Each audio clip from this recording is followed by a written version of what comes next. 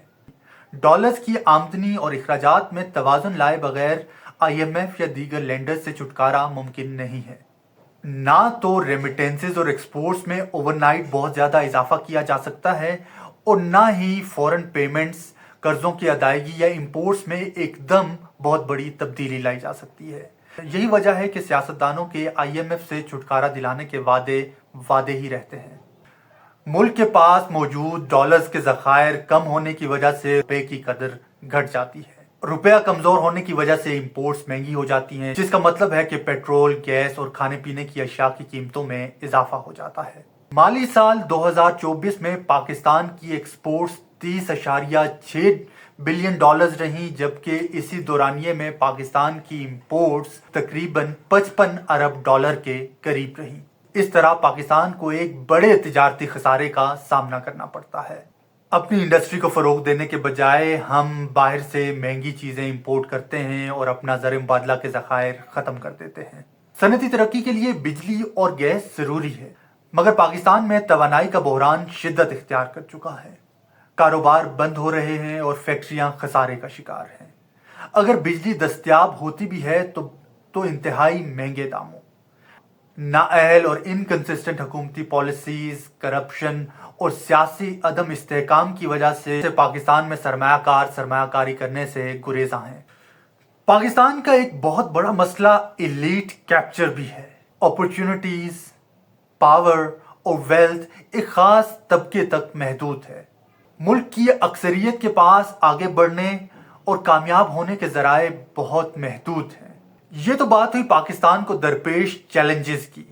اب ہم دیکھتے ہیں کہ کیا پاکستان کے پاس ترقی کرنے کے مواقع موجود ہیں اور وہ کون سے ایسے سیکٹرز ہیں جن کی طرف توجہ دے کر پاکستان ان مسائل پر قابو پا سکتا ہے۔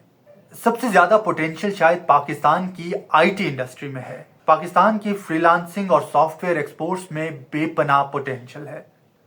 پڑوسی ملک بھارت کی IT انڈسٹری نے پچھلے مالی سال میں تقریباً 205 ارب ڈالر کی ایکسپورٹس کی۔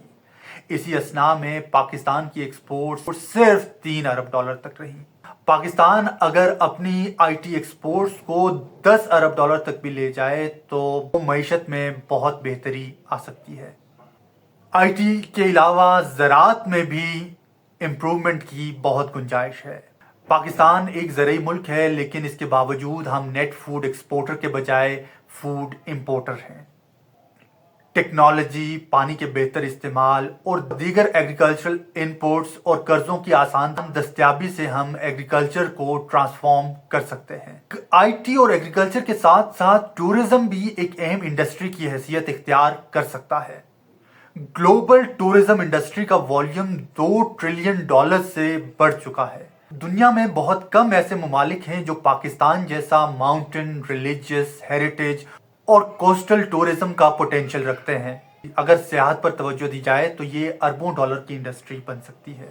اس کے علاوہ پاکستان کی 60% آبادی نوجوانوں پر مشتمل ہے۔ اگر ان کو ایک ایسٹ ٹریٹ کرتے ہوئے مواقع فراہم کیے جائیں تو پاکستان اکنامک کرائسس سے نکل سکتا ہے۔ تو سوال یہ ہے کہ پاکستان اپنی معیشت کو کیسے بہتر کر سکتا ہے؟ اگرچہ ترقی کرنے کا کوئی ایک فارمولا تجویز نہیں کیا جا سکتا، مگر ڈیولپمنٹ اکانومسٹ چند ایسی باتیں بتاتے ہیں جن پر عمل کر کے پاکستان ترقی کی راہ پر گامزن ہو سکتا ہے۔ سب سے پہلی بات پاپولیشن کنٹرول ہے۔ سال 2023 میں پاکستان کا پاپولیشن گروتھ ریٹ 1.5% رہا۔ یہ پاپولیشن گروتھ ریٹ خطے کے دیگر ممالک سے کہیں زیادہ ہے۔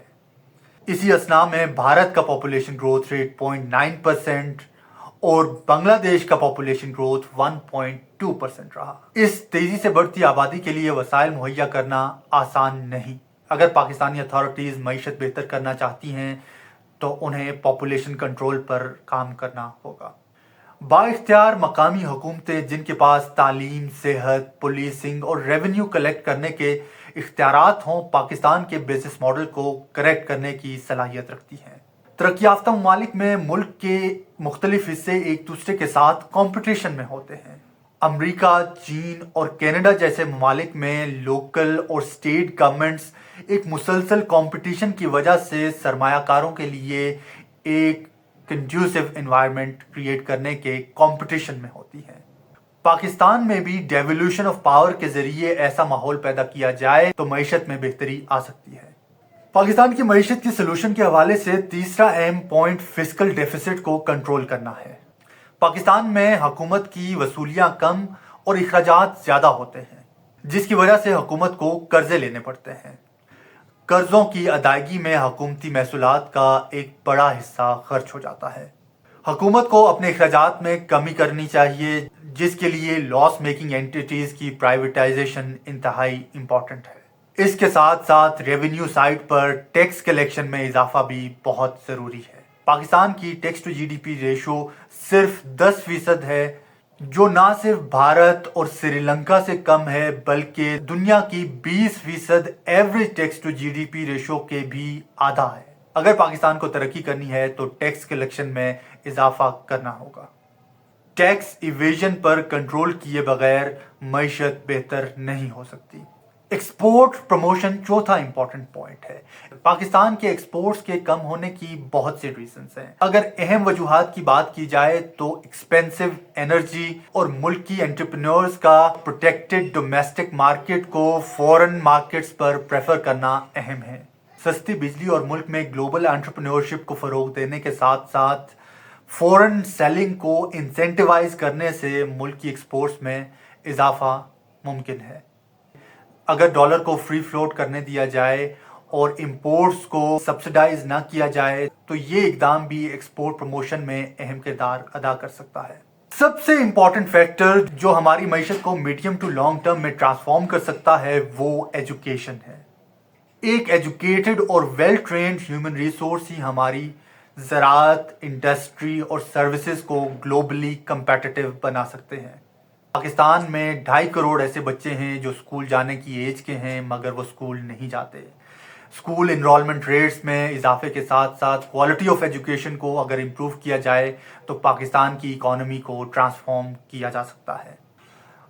کیا پاکستان کے پالیسی میکرز شارٹ سائٹڈنس کو چھوڑ کر ان اصلاحات کی طرف توجہ دیں گے؟ اس کا جواب وقت دے گا۔ اسی کے ساتھ ہماری آج کی ویڈیو اپنے اختتام کو پہنچی۔ امید ہے آپ کو ویڈیو پسند آئی ہوگی۔ ویڈیو کو شیئر اور چینل کو سبسکرائب کرنا ہرگز نہ بھولیے۔ کمنٹس میں اپنی تجاویز ضرور دیجیے۔ بہت شکریہ۔